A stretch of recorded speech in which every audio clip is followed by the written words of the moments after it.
he's a completely transactional figure. He cares about his relationships, right? And I think he probably cares about his relationships to foreign leaders to a degree that could border on treason in certain circumstances. But I mean, it's just insane that we had a president in him who said he trusts Putin more than our own intelligence agencies.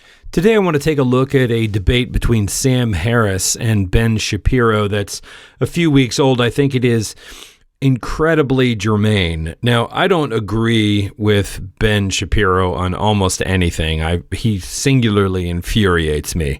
And Sam Harris has pretty stringent opinions of the left, with which I take some issue. But here he talks about Donald Trump, and he does it in such a concise way that I think it's really important. It's certainly. There's so much noise and confusion that I like to hear, a clarification from time to time, and I think Sam Harris does a great job of that. Let's take a listen. You've asked me essentially whether I think Trump is Orange Hitler, right? And I never have, and I've never taken those concerns entirely seriously. But I would point out that the leading scholars of fascism at this point, I mean, people like Robert Paxton, use the term in application to Trump, and it's not an empty epithet, right? It's not the same thing as saying that Trump is the next Hitler figure or the next Putin figure, right? I think the difference is that Trump is not ideological. Trump is in the Trump business. Trump just wants wealth and fame, essentially, and he wants power in order to secure those things.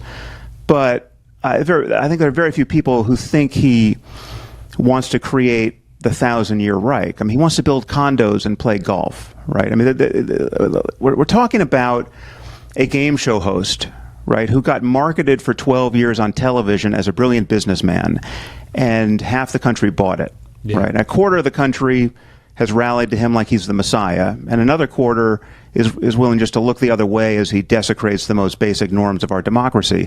And the most important one, which he's desecrated, is not committing to a peaceful transfer of power. I mean, that is, from my point of view, the only thing you need to know about him to decide your vote in this election is that as a sitting president, he did not commit and would not commit, and still hasn't committed, frankly, to a peaceful transfer of power. So just to clarify, he's talking about the upcoming election. I believe this was dated October 31st, so just before the election happened. And we didn't have a peaceful transfer of power, right? And so that is, I mean, just again, to default to sane conservative Republican or erstwhile Republican principles, Ronald Reagan singled this feature of our democracy out as the key feature. I mean, it is the thing that made us the shining city on the hill, to use his terms. I mean, the thing that people living in shithole countries, to use Trump's terms, envy in us is this peaceful transfer of power. It is a political miracle, and Trump's campaign, his continued status in the Republican Party as their frontrunner, is just a continuous desecration of that principle. And so from my point of view, everything hinges on that. And no, I don't think assassination attempts are the right remedy for that. Voting against him is the right remedy for that. And the reason why things didn't normalize over the last 4 years is not because Joe Biden was so woke, or Kamala Harris is now a woke Manchurian candidate who will govern like a blue-haired activist from Barnard. No, it's that Trump is still in our politics, and we don't have a normal conservative party. I mean, this again to come back to things that you and I agree about. Yeah, just to go back to that joke, I actually know a blue-haired professor at Barnard. Spend 2 hours here running down the far left and agreeing about just how bizarre the identitarian moral panic has been on the far left. But the problem with Trump and Trumpism is that it seems to justify all of that, right? It adds fuel to all of that. And the reason why the panic is justified, frankly, and again, it extends to Trump's former allies, right? It extends to his former running mate, Mike Pence. I mean, Mike Pence has said that the American people deserve to know that Donald Trump asked me to be loyal to him, to put my loyalty to him over my loyalty to the Constitution, right?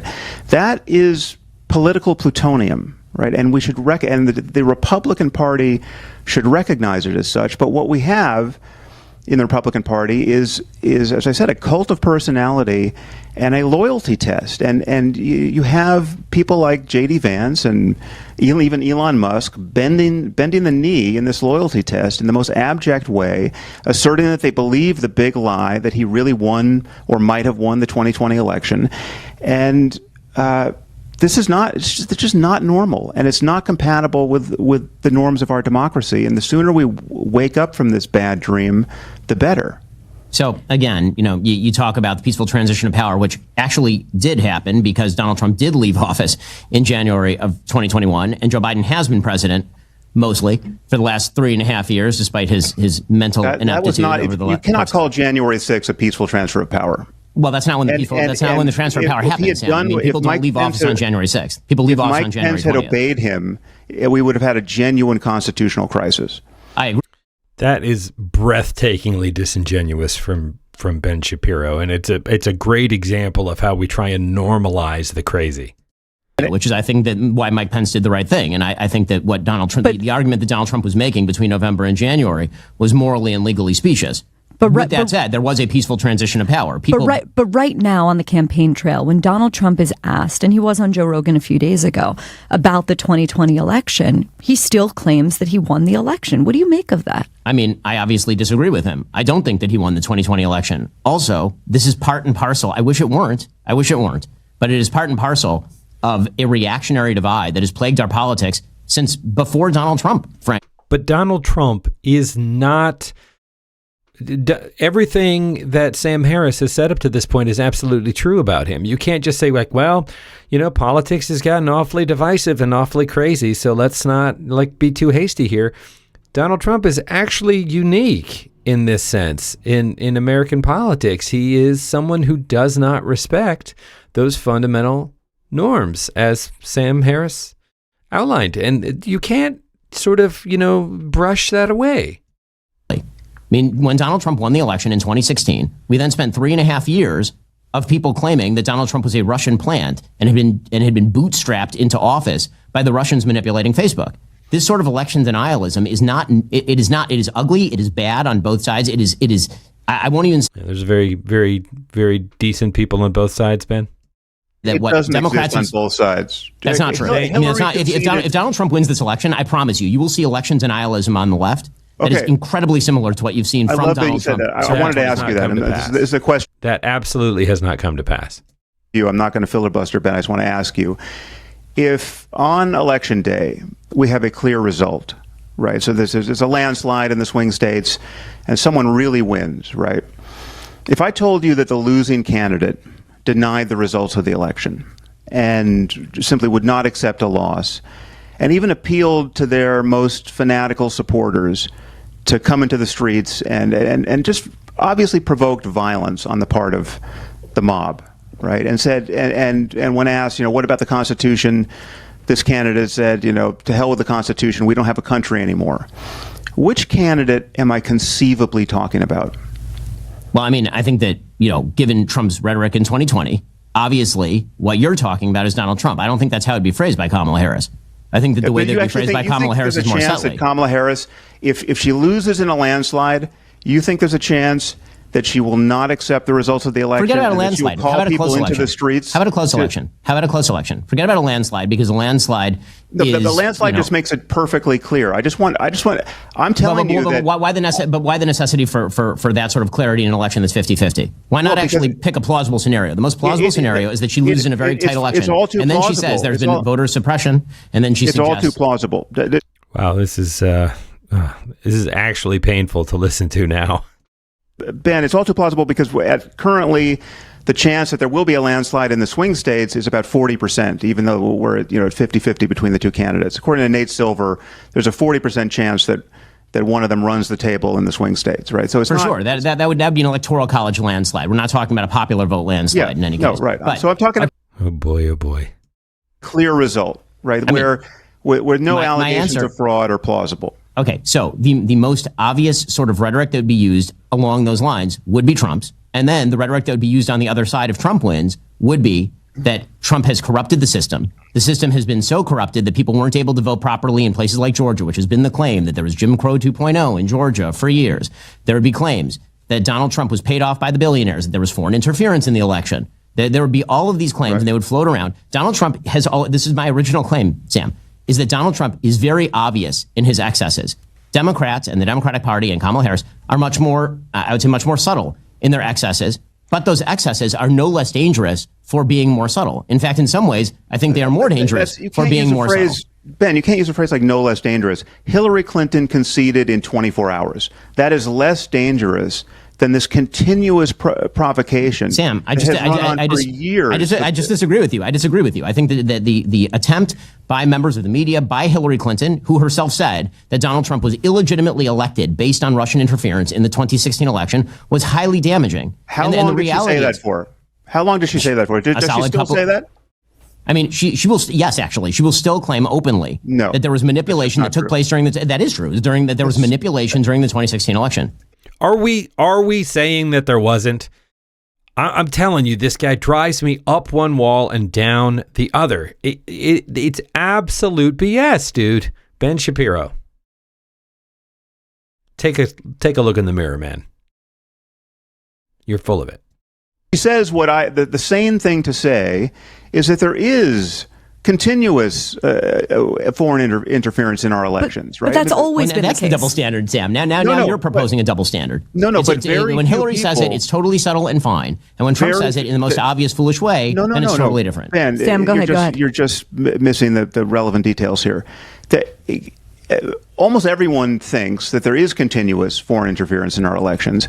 Very few people at this point think that it has been decisive and that it was decisive in 2016. I mean, the problem in 2016, it was a much bigger problem, that the internal division was real, and that whatever Russia tried to do on Facebook was amplifying very real divisions that exist in our society, which we should worry about. But I'm not in contact with any Democrats, and I talked to.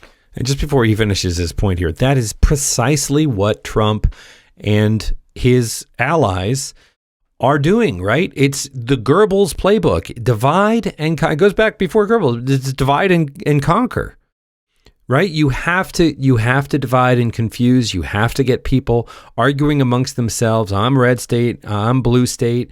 You don't know what you're talking about. We're against each other, right? That is not what Biden or Harris or the Democrats or Hillary Clinton, they are constantly saying we have to come together as a nation. We have to have faith in our institutions. They're not perfect. We need to keep working to make them better, but we need to understand that we're all on the same team.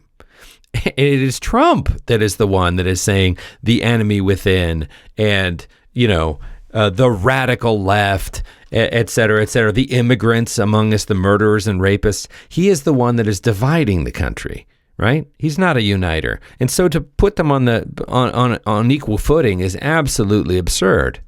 A lot of them at this point who have burned any fuel over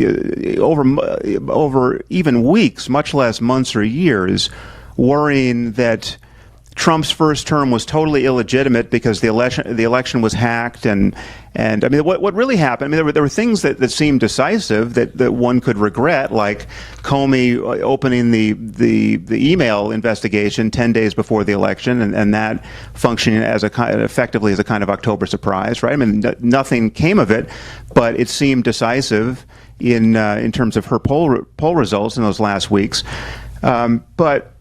I mean, her loss was overdetermined, and most sane Democrats recognize that. What you do not have in the Democratic Party is a cult of personality around anyone and a series of loyalty tests. I mean, again, we're so far from the actual ground truth here. I mean, the ground truth is that we know at this point that there were Republicans in Congress, right, who would have voted to impeach Trump after January 6th, but they didn't because they were afraid for their lives. They were afraid that someone in the MAGA cult would come and kill them or members of their families, right? We know this from Mitt Romney, and we know it from Liz Cheney, too. This is not normal, and it's not happening on the Democratic side, right? This is a descent into, if you don't like the term fascism, something very much like fascism. I mean, I would say that this is fascism punching a gaping hole in our democracy, and it is the effect of Trump's demagoguery. So, his Sam, style of politics. You're saying fascism is punching a gaping hole in our democracy, and this is solely due to Trump, and yet you also say that you would not support Kamala Harris if she, for example, stopped the certification of the election. And so my question remains, if Trump is such a grave threat to democracy, then why aren't you treating it that way? Voting isn't enough. I don't treat Kamala Harris as that sort of threat to democracy. Well, I think that Kamala Harris is a threat to many of the institutions. I'm not going to burn down the village. I'm not going to burn down the democracy in order to save it, right? So I'm not in favor of political. But your argument is that it's ending under Trump. But your argument is that it's ending under Trump. I can well imagine that our institutions are strong enough to weather a second Trump term, right? I don't think we're going to be. It's not going to be the Third Reich. And again, I don't think he has those kinds of aspirations because he's such a small figure in the end, right? He's not a man of ideas on any level, right? So as far as I can tell, he believes almost nothing. But the crucial problem for me is that, he doesn't seem to recognize that we have an interest in the maintenance of world order. Right. I mean, he's a completely transactional figure. He cares about his relationships, right? I mean, and I think he probably cares about his relationships to foreign leaders to a degree that could border on treason in certain circumstances. But I mean, it's just insane that we had a president in him who said he trusts Putin, right? And then he shared top secret information with Kremlin officials in the White House because he just couldn't keep his mouth shut. I mean, he was literally just gossiping about intelligence secrets related to ISIS, and the Israeli intelligence went crazy over this. Right? I mean, he's not a serious figure. Well, can I respond to that one? Yes, and then I'll jump in. Because this one's actually kind of fascinating. So now we've shifted sort of topics into foreign policy and maintenance of world order and vision of the world. And this is the part where it seems rather incredible to me to support Kamala Harris as somebody who has a vision of a functional world order. The reality is that when we talk about Donald Trump, I think that in some bizarre ways, Trump and Harris are sort of photo negatives of one another in the sense that Trump appears on the surface very unserious and he says a lot of bloviating and silly things. And then his foreign policy actually is rather serious. And Kamala Harris appears to sometimes, when she's not word salading, say serious things. And then that, my friend, is extremely rich. Her policy is deeply unserious. So you'll have Donald Trump and he'll say stupid things or bad things where he will say something about ISIS to the Russians. Or declassify top secret things in real time. Or you could theoretically have the Biden-Harris administration staffed by people who full-on leak Israeli intelligence plans in the middle of a war to the Iranian government such that it is printed. You may have such an intelligence crisis, in fact, that the Israeli government stops sharing intelligence with the United States specifically because every time they do, it seems to be leaked to the front pages of the New York Times. You could have a foreign policy that is so deeply in hock to America's enemies that in the middle of an existential war in which Israel, for example, is fighting 7 different border wars from 7 different sources, you have the Biden-Harris administration slow-walking aid, threatening a cutoff in aid for supposedly humanitarian reasons. Oh, come on, Ben, give me a break. And at the risk of saying something really incendiary here, I mean, are we electing an American president or are we electing an Israeli president, right? I mean, American government is aimed at taking care of American interests. It's not primarily concerned with Israeli interests. We're allies. And if anything, I think that Harris lost because she didn't differ enough from Biden on his pro-Israel policies. So taking pot shots at him for dragging his feet and supporting Israel is absolutely ludicrous. Kamala Harris seems signally unable to, for example, have a Sister Soldier moment with pro-Hamas supporters in her own party. Right? And then I'm supposed to feel that Donald Trump is the threat to world order. I mean, the reality is that Ukraine was invaded under Kamala Harris and Joe Biden. It was not invaded under Donald Trump. Donald Trump, here's the thing about foreign policy that's really funny. Foreign policy is widely perceived as a game of nuance and complexity, when in reality, foreign policy is not all that complex and not all that nuanced. Very often it amounts to, if you cross this line, I'll punch you in the face, or I'll support people who do. And that actually is something that Donald Trump understood quite well, which is why he was able to achieve the best record in the Middle East of any president of my lifetime, while the pseudo-sophistication of the Biden-Harris administration has achieved the most massive conflagration in the Middle East in my lifetime. Okay, well then I'll ask you a not nuanced question. Sure. It should be simple enough to answer. Who do you think Putin wants to win the election? I don't know who Putin wants to win the election. Really? You have no intuitions about this? No. And the reason that I have no intuitions about this is because I don't think that Donald Trump knows his own policy on Ukraine. I don't think Putin does either. Oh, boy. Lots and lots to get angry about there. Yeah, and kind of crazy listening to that, which was recorded just before the election, now that it has happened. Let me know your thoughts. Are you a Sam Harris fan, or are you a Ben Shapiro fan? Do you think Ben Shapiro made any solid points? I personally find everything he said to be absolutely specious, and I understand him to be an intelligent person, which makes me even angrier, the way that he creates this false equivalency between Donald Trump and literally any other politician, left or right. But I am curious to hear what you think of the comments. This one really gets to why I even do these videos, is that I'm trying to get a sense of how other people are making sense of this out there. It seems so flagrantly obvious to me that no matter where you fall on the spectrum of left to right, that Donald Trump himself is a singularly unfit individual to be in a position of this power. And the fact that there are people on the right that blindly support him or are willing to roll over and just go along with it is absolutely flabbergasting to me. I don't hear people on the right making convincing, reasonable arguments the way that Sam Harris is able to explain it. But I want to know what you think.